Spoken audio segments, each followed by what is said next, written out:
Thank you for joining me. I'm going to be reading the Earth Class Notes written by the 12th Apostle, entitled Spirit Sex. Beloved, you understand and know the many differences in the temporary mortal body of all life on altered Earth and the everlasting spirit bodies that can never feel pain, hurt, have to eat or drink, or produce body waste, and will retain their individual identities and perfect youthful spirit bodies with their true sexual identities and unique personalities forever.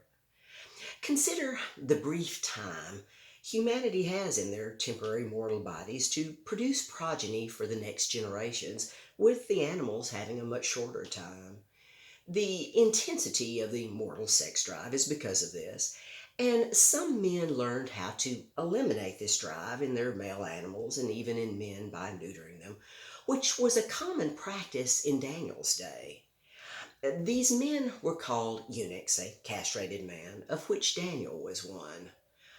Daniel had no hindrance in that context from learning all that he could about the person and plan of God that was available to him at that time, with such honest fervor that the great angel Gabriel was sent to help Daniel in his understanding. Daniel 8:16 through 19. Gabriel showed Daniel so much probable prophetic truth for the distant future that Daniel was physically exhausted, whereupon Gabriel touched and strengthened Daniel's mortal body, providing much more information for Daniel's understanding to write many of those things down in a book that he kept with him. It is written, "But thou, O Daniel, shut up the words and seal the book, even to the time of the end. Many shall run to and fro, and knowledge shall be increased." Daniel 12:4. And Gabriel told Daniel so much that in the last sentence of Daniel's book, he wrote something that most know nothing about, but Gabriel and Daniel did.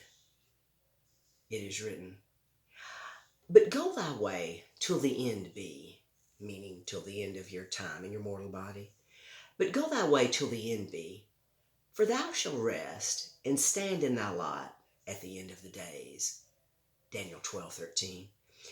This was a well-known comparative analogy at that time to the wealthy rancher farmer who kept his stallion and bull in a special barn lot for breeding purposes that Gabriel used metaphorically, meaning that Daniel was proven worthy to have intimacy in his spirit body in the future with a worthy woman or women to begin populating the newly restored, expanding universe.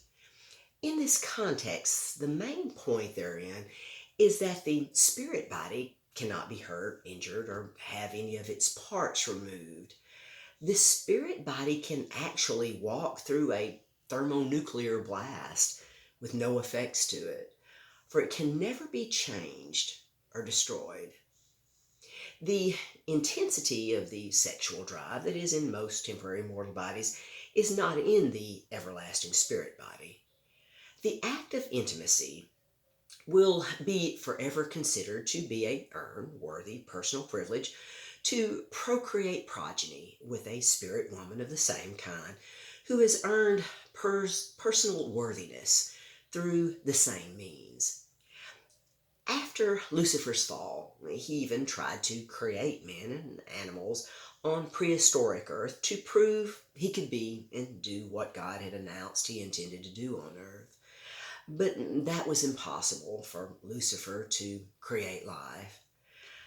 Now, for the ultimate undeniable proof of this truth about spirit sex, you understand we are all personally responsible to learn how to be like God in our brief classroom here as God's witnesses here and now.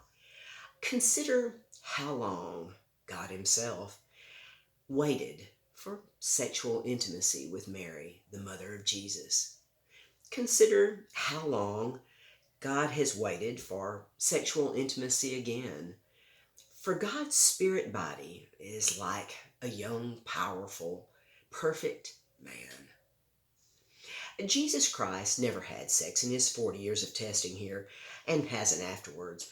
But he will with chosen worthy women in the new, restored, expanding heavens, as God and some of us will, for select sexual intimacy, will continue forever with no pain in childbirth, only honored, privileged pleasure. I thank you so much for your time. Until next time.